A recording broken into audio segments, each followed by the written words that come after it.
भारत के दो पड़ोसी और दोनों ही जगह पे बहुत बड़ा बवाल। एक तो चीन में फिर से उतर आए हैं प्रदर्शनकारी जिनपिंग के खिलाफ, वहीं दूसरी तरफ चीन अब बंदूक लेकर उतरा है अपने ही लोगों के लिए। तो वहीं दूसरी तरफ पाकिस्तान का एक राज्य क्या अब आजाद हो गया है? खबर तो कुछ वैसे ही आ रही है। क्या पाकिस्तान टूट गया है? जानेंगे क्या है मामला, आइए जानते हैं इन खबरों को विस्तार से। जो रिपोर्टें आ रही है ना, वो रिपोर्टें दहलाने वाली रिपोर्ट आ रही है कि किस तरीके से चीन ने काम किया और खास तौर पर जिनपिंग ने अपने लिए किस तरीके से काम किया, वो चीजें भी निकल कर सामने आ रही हैं। जो रिपोर्ट बता रही है वो ये कह रही है कि जिनपिंग ने अपने विरोधियों को अपने रास्ते से हटाने के लिए हर तिकड़म को अपना लिया और जो भ्रष्टाचार विरोधी कानून लाया, उस कानून के जरिए जिनपिंग ने अपना रास्ता साफ किया कि कल को कोई भी उसके रास्ते में खड़ा ना हो सके।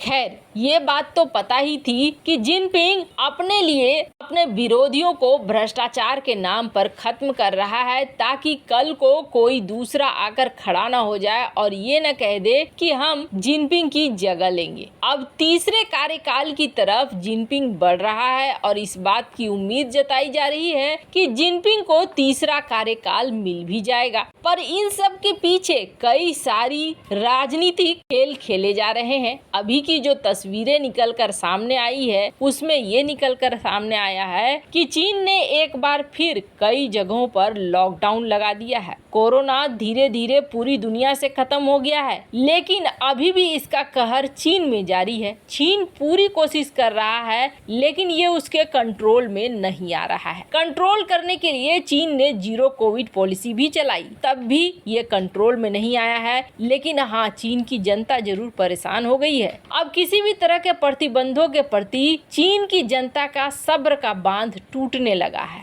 और अब ऐसा हो गया है कि जनता को मनवाने के लिए जिनपिंग ने अपने ही लोगों के खिलाफ बंदूकों का इस्तेमाल करना शुरू कर दिया है। जो गार्ड्स हैं वो पीपीई किट में, कर्मचारी जो हैं उनके हाथों में बंदूक दे दिया गया है कि जो इसका पालन न करे उस पर इसका इस्तेमाल कर लो। हल ये हो गया है कि जो लोग उनके सामने पड़ रहे हैं वो अब चिल्ला रहे हैं, रो रहे हैं कि आप इस तरीके से कैसे कर सकते हो। चीन में जनता जीरो कोविड पॉलिसी के खिलाफ आ रही है और इसका सबसे बड़ा नमूना तब दिखा जब बीजिंग में ही उसके खिलाफ पोस्टर लगाए गए थे। लेकिन मामला दबा नहीं है। पहले तो सिर्फ एक पुल में 2 बैनर लगाए गए थे, अब मामला और ज्यादा बढ़ता जा रहा है। हालांकि इस मामले को दबाने के लिए फोटो, वीडियो चीनी सोशल मीडिया से सब कुछ हटा दिया गया, लेकिन फिर भी चीजें रुक नहीं रही है। 8 अन्य चीनी शहरों में ही ये इसी तरीके के पोस्टर देखने को मिल रहे हैं। शेनज़ेन, शंघाई, बीजिंग, ग्वांगझू और इसके साथ साथ हांगकांग में भी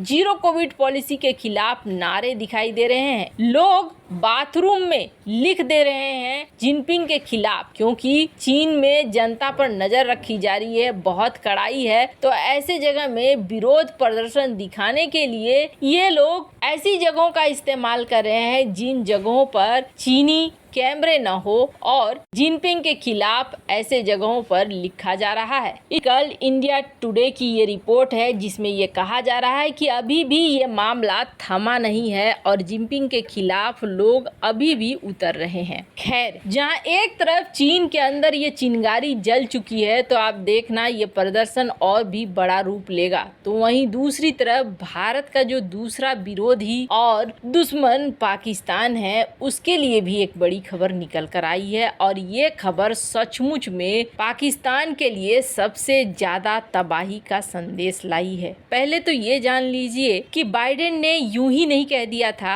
कि पाकिस्तान एक खतरनाक देश है और दुनिया के सामने एक खतरा बनकर आ रहा है। ये बात भी बहुत ज्यादा सही है, क्योंकि पाकिस्तान इस वक्त क्या कर रहा है, अपनी जीत मनवाने के लिए हर तरह के तिकड़म अपना रहा है। पहले तालिबान को सपोर्ट किया, तालिबान जब जब उसके खिलाफ हो रहा है, तालिबान को डूरंड लाइन चाहिए, बहुत सारी चीजें चाहिए, तो तालिबान के खिलाफ अब कथित तौर पर IS को मदद दे रहा है पाकिस्तान। मतलब एक आतंकवाद के खिलाफ दूसरे आतंकवाद का समर्थन कर रहा है। अभी कहा जा रहा है कि जैसे ही तालिबान की सरकार आई है, पाकिस्तान में आतंकी हमले में 51% की बढ़ोतरी हो गई है। 15 अगस्त 2021 से लेकर 14 अगस्त 2022 के बीच पाकिस्तान में 250 आतंकी हमले हुए, जिनमें 433 लोगों की जान गई और 719 लोग घायल हुए। और ये सब में TTP का हाथ बताया जाने लगा। TTP के हाथ होने की वजह से पाकिस्तानी सरकार बहुत बड़ी मुश्किल में फंस गई। हालांकि पाकिस्तानी सरकार ने TTP के साथ समझौता किया और कहा कि हम सीज फायर कर लेते हैं, लेकिन ये सीज फायर बहुत ज्यादा दिनों तक चला नहीं। अब इनकी मांग थी कि खैबर पख्तूनख्वा का जो इलाका है, इस इलाके में शरिया कानून लागू करो, ये इलाका हमारा है, इस इलाके को छोड़ दो। अब हालात ऐसे बन गए कि जब इन्होंने इस बात का ऐलान किया तो खैबर पख्तूनख्वा में लोग जो रहते हैं उनके अंदर डर और घबराहट आ गया। जिसके बाद ये भी देखा जाने लगा कि इस इलाके के जो खास खास जगह हैं, जैसे पेशावर,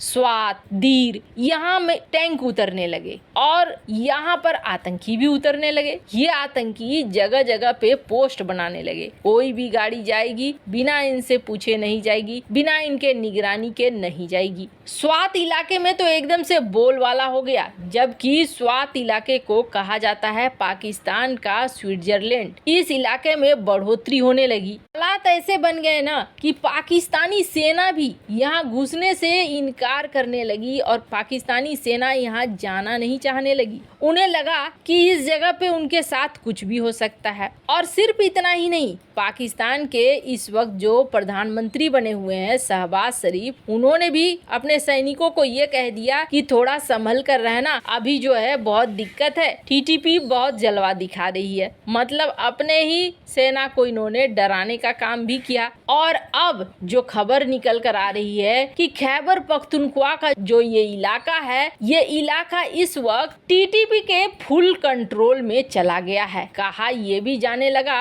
कि खास तौर पर बातचीत हुई है, एक समझौता हुआ है TTP और खैबर पख्तूनख्वा के राज्य सरकार के साथ, और इन दोनों ने ये तय किया है कि हम स्वात का इलाका है और जो दूसरे इलाकों पर दावा कर रहा है वो इलाके हम दे देंगे, लेकिन आप यहाँ से चले जाओ, कि इलाकों को छोड़ दो। और ये खबर निकल कर आई है, जिसके बाद जब बवाल मचने लगा तो पाकिस्तान की खैबर पख्तूनख्वा सरकार कह रही है कि नहीं नहीं, हमने तालिबान के साथ कोई समझौता नहीं किया है, ये गलत बात है, ये अफवाह है। लेकिन कहते हैं ना, धुआं वहीं उठता है जहां आग लगी होती है। कुछ न कुछ मामला तो जरूर है। इस जगह पे बहुत ज्यादा अपनी स्थिति मजबूत कर रहा है तालिबान। ऐसे में आज नहीं तो कल ये जगह टूटेगा ही या टूट चुका होगा। वैसे इन मामले में आपकी क्या राय है, कमेंट कर जरूर बताएं।